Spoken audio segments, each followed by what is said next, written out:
kesempatan yang telah diberikan kepada kelompok kami. Di sini kami dari kelompok 4 akan mempresentasikan materi tentang pemasaran internasional yang terdiri dari pengertian pemasaran, standarisasi dan kustomisasi pemasaran internasional, kebijakan-kebijakan dalam pemasaran internasional, kebijakan harga dalam pemasaran internasional, kebijakan promosi dalam pemasaran internasional, dan kebijakan distribusi dalam pemasaran internasional, yang mana setiap materi akan disampaikan oleh masing-masing penyaji.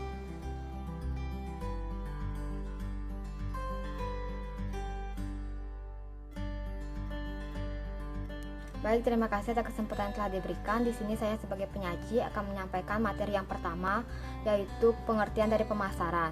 Pemasaran merupakan kegiatan menciptakan dan mengeksekusi harga, promosi, konsep, dan distribusi ide, barang, layanan untuk membuat pertukaran yang memenuhi tujuan individu ataupun organisasi. Selain itu, untuk menjadi perusahaan internasional, ada pun tahapan-tahapan yang harus dilakukan. Yang pertama yaitu tahap No foreign marketing, yaitu perusahaan tidak memasarkan produknya di luar negeri dengan kehendaknya sendiri, melainkan produk dicari oleh konsumen luar negeri. Yang kedua yaitu infrequent foreign marketing, yaitu perusahaan memasarkan sendiri produknya ke luar negeri dengan catatan bahwa ada kelebihan produk untuk pasar domestik. Yang ketiga yaitu regular foreign marketing, yaitu perusahaan memasarkan sendiri produknya ke luar negeri dengan tujuan untuk melakukan ekspansi pasar. Yang keempat yaitu global marketing operation, perusahaan telah terlibat dengan dunia bisnis internasional. Kegiatannya tidak hanya sebatas pemasaran, namun sudah merencanakan operasional, produksi maupun bersaing di pasar internasional. Baik, sekian penyampaian materi dari saya. Untuk selanjutnya akan dilanjutkan oleh penyaji kedua. Baik, terima kasih atas kesempatan yang telah diberikan kepada saya. Saya sebagai penyaji kedua akan menjelaskan tentang standarisasi dan kostumisasi pemasaran internasional. Jadi perbedaan antara standarisasi dan kostumisasi yaitu standarisasi memungkinkan perusahaan untuk mencapai dan mempertahankan efisiensi manufaktur, distribusi, promosi, dan operasi yang lebih sederhana dan lebih efisien. Namun, perusahaan mungkin menderita kehilangan penjualan jika produk gagal memenuhi kebutuhan unik pelanggan di pasar. Lalu, kostumisasi memungkinkan perusahaan untuk menyesuaikan produk guna memenuhi kebutuhan pelanggan di setiap pasar, walaupun perusahaan dapat mengorbankan efisiensi biaya dengan melakukannya.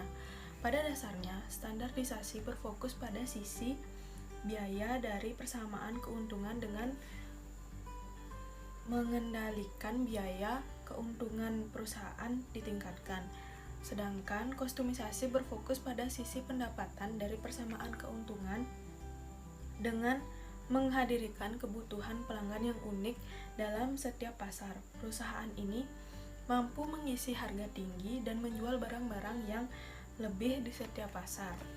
Dalam prakteknya, kebanyakan perusahaan menghindari ekstrem kedua pendekatan. Banyak perusahaan sukses telah mengadopsi strategi berpikir secara global, bertindak secara lokal atau think global and act locally untuk mendapatkan skala ekonomi bauran pemasaran global, sementara tetap mempertahankan tingkat standarisasi atau kostumisasi dalam mengadopsi bagi sebuah perusahaan tergantung pada banyak faktor termasuk jenis produk, perbedaan budaya antara negara asal dan negara tuan rumah, dan warga negara, dan sistem hukum.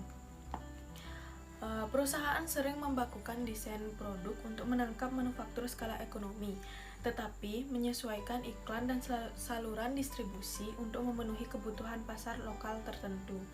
Sebuah perusahaan yang miring ke standarisasi mengasumsikan konsumen di seluruh dunia pada dasarnya mirip, tapi kemudian menyesuaikan untuk perbedaan antara mereka.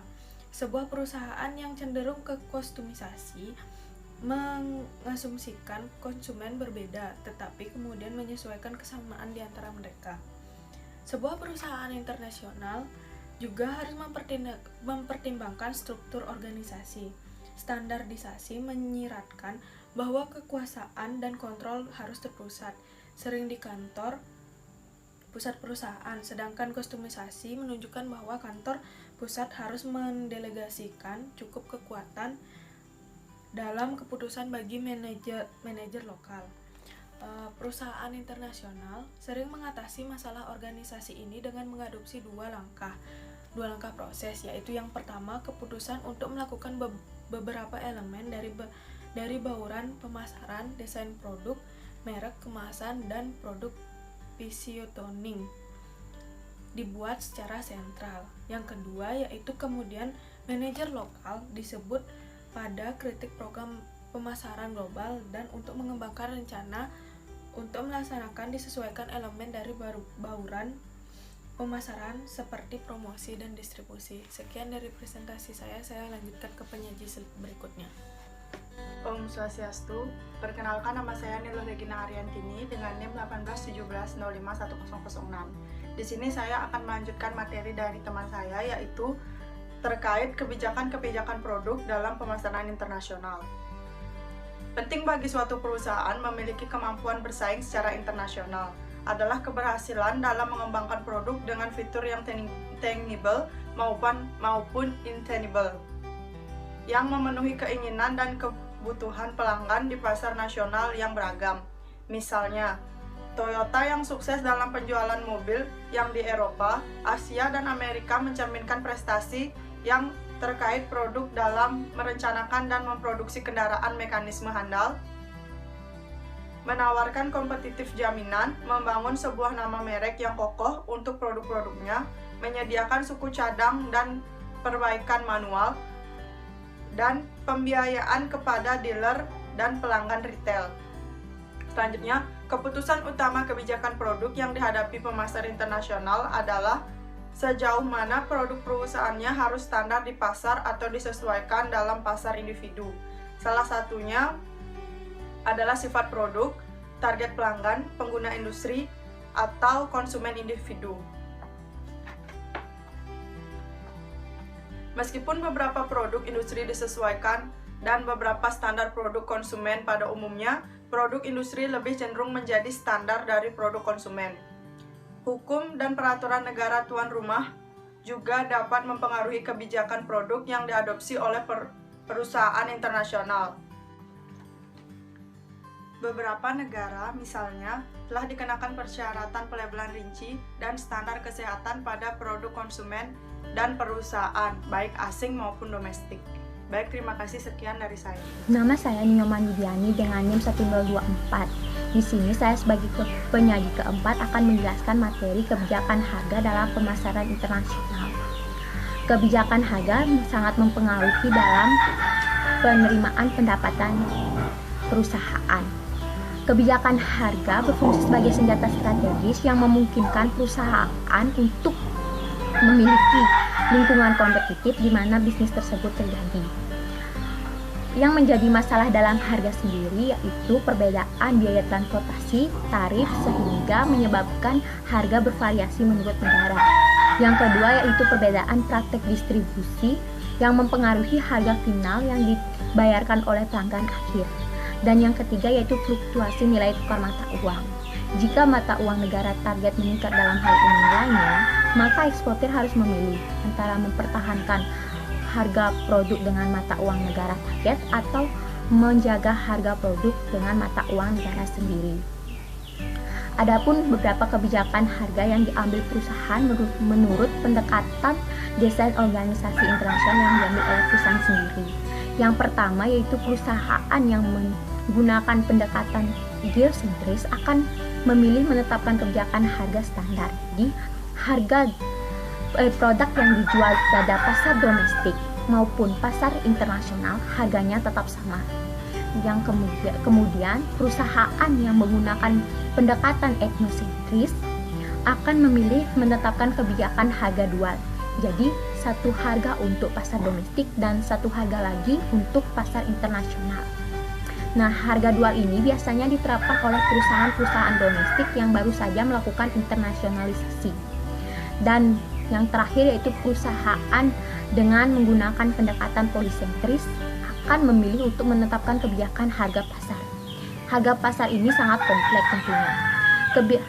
Jika perusahaan akan mengubah harga sesuai dengan kondisi pasar sehingga untuk memaksimalkan keuntungan yang diterima oleh perusahaan sendiri di setiap pasar. Nah, ada 3 resiko yang dimiliki dari penetapan kebijakan harga sendiri. Yang pertama yaitu kerusakan nama merek. Yang kedua yaitu pengembangan pasar abu-abu pada produk. Dan yang ketiga yaitu kebencian konsumen akan harga-harga produk yang terlalu diskriminatif. Nah, ada 2 cara yang dapat dilakukan perusahaan untuk berhasil dalam praktek harganya. Yang pertama yaitu perusahaan harus siap menghadapi permintaan berbeda dan atau biaya kondisi di mana bisnis itu terjadi atau produk tersebut dijual. Kondisi itu diantaranya pajak, tarif, standar hidup, tingkat persaingan, dan lain-lain. Yang kedua yaitu perusahaan harus mencegah terjadinya arbitrase. Nah, perusahaan yang menetapkan kebijakan harga pasar akan mengungkapkan jika pembeli dapat membeli produk perusahaan di negara harga rendah dan menjual secara menguntungkan di negara dengan harga tinggi, maka harga arbitrase ini tidak akan mengganggu apabila harga negara bervariasi kecil. Namun, arbitrase ini tetap mengganggu karena akan mengganggu standar harga pasar perusahaan itu. Sekian yang saya paparkan mengenai materi kebijakan harga pasar internasional. Perkenalkan, saya Gusti Murah Pradana Putra, NIM 1817051070. Di sini saya akan mempresentasikan materi tentang kebijakan promosi dalam pemasaran internasional. Promosi merupakan bauran pemasaran yang mencakup semua upaya oleh perusahaan internasional untuk memberitahukan atau menawarkan baik itu barang ataupun jasa kepada calon konsumen untuk membeli dan mengkonsumsinya. Untuk setiap perusahaan internasional, menjual produk dan layanan konsumen iklan atau advertising merupakan unsur yang paling penting dalam bauran promosi. Dalam mengembangkan strategi periklanan, ada 3 faktor yang perlu diperhatikan, yaitu pesan yang ingin disampaikan, media yang tersedia untuk penyampaian pesan, sejauh mana ingin mengglobalisasi iklan. Yang pertama adalah pesan yang ingin disampaikan. Pesan yang ingin disampaikan adalah fakta-fakta atas tayangan pengiklanan yang ingin disampaikan kepada calon konsumen potensial, yang tujuannya adalah agar iklan tersebut dapat dilihat oleh konsumen. Yang kedua adalah media yang tersedia untuk menyampaikan pesan. Manajer pemasaran perusahaan internasional harus mengubah media yang digunakan untuk menyampaikan pesannya dari pasar ke pasar berdasarkan ketersediaan pembatasan hukum standar hidup, tingkat melek huruf, budaya keseragaman pasar nasional, dan termasuk tingkat pembangunan ekonomi negara tujuan, seperti di negara yang sedang berkembang, kepemilikan televisi dan tingkat melek huruf sangat rendah, sehingga penyampaian pesan atau iklan melalui televisi, majalah, dan surat kabar dirasa kurang efektif, sehingga perlu diganti dengan contohnya seperti menggunakan siaran radio. Yang ketiga adalah sejauh mana perusahaan ingin mengglobalisasi iklan. Perusahaan juga harus memutuskan apakah iklan untuk produk atau jasa diperluas jangkauannya, dan tentunya banyak hal yang perlu diperhatikan, seperti keputusan produk atau jasa akan sama atau tidak di setiap daerah atau pasar lokal, dan data tersebut dapat diperoleh dari informasi dan data yang ada. Sekian dari saya, terima kasih. Baik, terima kasih atas waktunya. Perkenalkan, nama saya Dewi Depok Setia dengan NIM 1829. Baik, saya akan menjelaskan tentang kebijakan distribusi dalam pemasaran internasional. Distribusi merupakan proses mendapatkan produk dan layanan dari perusahaan ke tangan pelanggan. Sebuah perusahaan internasional menghadapi masalah penting. Masalah distribusi yaitu mengangkut barang dan jasa dari tempat barang tersebut diciptakan untuk di berbagai pasar dan memilih sarana yang akan digunakan untuk menjual barang tersebut di pasar.